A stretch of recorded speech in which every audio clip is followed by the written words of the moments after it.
Welcome to AB tutorial.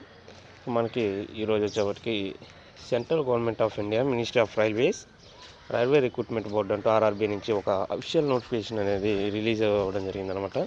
ఈ యొక్క update విషయం ప్రధానంగా ఏంటంటే రీసెంట్గా జరిగినటువంటి ఎన్టీపీసీ ఎగ్జామ్స్ ఏదైతే ఉన్నాయో వాటికి సంబంధించి రిజల్ట్స్ అనేది అనౌన్స్ చేయడం జరుగుతుంది జనవరి మంత్లో అనమాట.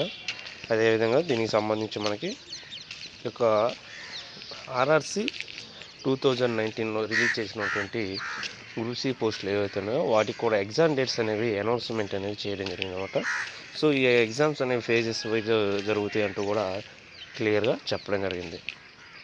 అయితే ఈ ఎగ్జామ్స్ అనేవి ఫిబ్రవరి 23 నుంచి కూడా స్టార్ట్ అవుతాయి అంటూ ఇక్కడ క్లియర్గా మనకి 2022 ఇన్ మల్టిపుల్ పేజెస్ అంటూ క్లియర్గా ఇవ్వడం జరిగింది. అదేవిధంగా మనం ఈ యొక్క పాండమిక్ టైంలో ఉన్నటువంటి కోవిడ్-19 సిచ్యువేషన్ దీనికి సంబంధించినటువంటి ఇన్స్ట్రక్షన్స్ అన్నీ కూడా ఇక్కడ క్లియర్గా ఇవ్వడం జరిగింది. అవన్నీ పాటిస్తూ మనం ఈ ఎగ్జామ్స్ అనేవి అటెండ్ అవ్వాలంటూ క్లియర్గా మనకి పాయింట్స్ అనేవి మెన్షన్ చేయడం జరిగింది.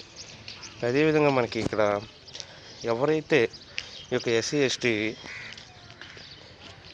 సర్టిఫికేట్స్ కలిగి ఈ యొక్క పర్సన్స్ ఉంటారో వాళ్ళు మాత్రం ఖచ్చితంగా 10 days ముందులోపే వీటికి సంబంధించి రిజర్వేషన్ టికెట్ ఏదైతే ఉంటుందో ట్రైన్ టికెట్ అనమాట, ట్రావెలింగ్కి సంబంధించి వాటికి సంబంధించి కూడా ఇక్కడ అప్డేట్ అనేది రావడం జరిగింది. ఇక నెక్స్ట్ వచ్చేప్పటికి సుమారు 4,85,000 మందికి పైగా ప్రజెంట్ వచ్చేప్పటికి ఈ యొక్క అప్లికేషన్స్ అనేవి రిజెక్ట్ అవ్వడం జరిగిందనమాట. ఫోటోగ్రాఫ్ అనో సిగ్నేచర్ అనో ఫర్దర్ రీజన్స్ ఏ ఒకటి అనమాట.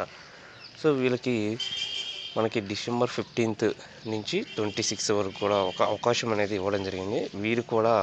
వీరి యొక్క ఏదైతే మిస్టేక్స్ ఉంటాయో రిజెక్ట్ అవ్వడానికి గల కారణాలు అవన్నీ కూడా మెన్షన్ చేసింది రైల్వే డిపార్ట్మెంట్. అవన్నీ సరిచేసి వారు కూడా రీఅప్లై చేసుకోవడానికి ఒక లింక్ కూడా ఇవ్వడం జరుగుతుందన్నమాట. దానికి సంబంధించి కూడా ఇది 15 నుంచి 26 లోపు యాక్టివేషన్లో ఉంటుందంటూ కూడా క్లియర్గా ఇవ్వడం జరిగిందనమాట.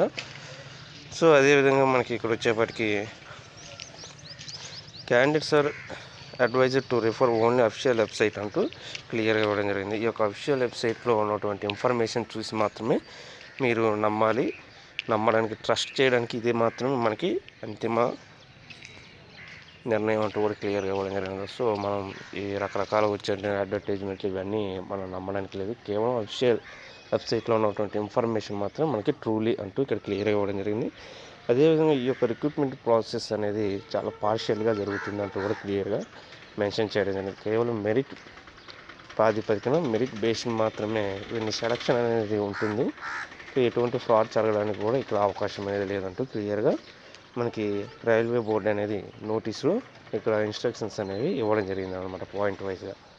సో ఇది ఈరోజు రైల్వే డిపార్ట్మెంట్ నుంచి మనకు వచ్చినటువంటి అఫీషియల్ అప్డేట్ అనమాట. సో ఇలాంటి మరిన్ని ఇంట్రెస్టింగ్ అప్డేట్స్ కోసం ఈ యొక్క ఛానల్ని లైక్ చేయండి, షేర్ చేయండి, సబ్స్క్రైబ్ చేయండి. Thank you.